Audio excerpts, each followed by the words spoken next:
안녕하세요. 오늘은 많은 분들이 질문하시고 궁금해하시는 영양제 급여에 의한 간 수치 변화의 상관관계에 대해 알려드리려고 합니다. 저는 오래전부터 강아지 보조제에 대해서 관심도 많고 실제로 저희 아이들에게도 꽤 다양한 보조제들을 급여하고 있는데요. 사실 간에 영향을 주는 보조제 성분들에 대한 연구가 기본적으로 많이 이루어지지 않은 편이고 특히 개에 적용된 연구는 거의 없긴 합니다. 하지만 일반적으로 알려진 간에 무리를 주는 성분들이 있는데 NIH 미국 국립보건원에 들어가 보시면 간에 부담되는 성분들을 정리해 놓은 자료가 있어요. 사람을 대상으로 적용된 부분이라 개들에게 있어서 정확히 확인된 바는 없긴 하지만 그래도 조심하면 좋지 않을까 하는 성분들에 대해 정리해 보았습니다.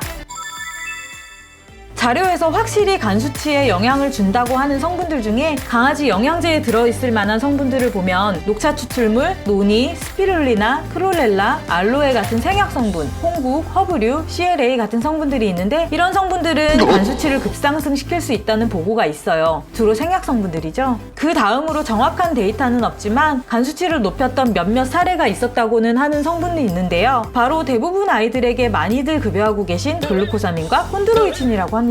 그러면 위 성분들이 들어간 제품은 절대 먹이면 안 되느냐? 그건 아니고요. 고용량으로 복용한 게 아닌 이상 적정 급여량을 복용한 건강한 아이들은 문제가 없을 것 같지만 간 기능에 문제가 있는 아이들의 경우 웬만하면 피해 주시거나 영양제를 먹였는데 간 수치에 문제가 생겼을 경우 위 성분들의 유무를 확인하고 제한해 보시는 것을 추천하는 거지 절대 먹이면 안 되는 성분은 아닙니다. 개체에 따라 케이스 바이 케이스도 있고요. 또 그 밖에 아미노산을 너무 과하게 복용하거나 평소 먹는 시기에서 심한 영양 불균형을 초래할 경우 이런 상황에서도 간 기능에 문제를 일으킬 수 있으니 평소 시기도 신경 쓰시는 것이 좋겠고요. 또한 불순물, 중금속, 방사능 같은 것들도 간 기능에 문제를 초래할 수 있으니 이 또한 아이들 시기에 있어 의심될 만한 것들이 없는지 체크하시는 것도 좋겠습니다. 사실 간 수치는 불안한 상황이나 수술 등 어떤 이벤트와도 연관되어 있으니 꼭 시기 때문만이라고는 할 수 없긴 합니다.